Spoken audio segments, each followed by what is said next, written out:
أعلن مدرب المنتخب المغربي وليد الركراكي صباح اليوم الاثنين عن اللائحة النهائية للمنتخب المغربي التي ستخوض وديتي منتخب البرازيل ومنتخب البيرو. القائمة النهائية: في حراسة المرمى ياسين بونو، منير المحمدي، رضا التكناوتي، مهدي بن عبيد.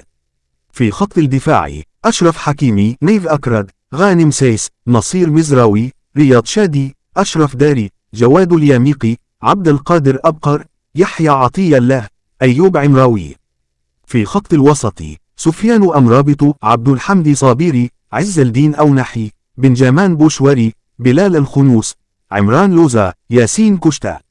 في خط الهجوم حكيم زياش، عبد الصمد الزلزولي، زكريا أبو خلالة، يوسف النصيري، أنس الزروري، وليد شديرة، عبد الرزاق حمد الله، سفيان بوفل، إبراهيم صلاح.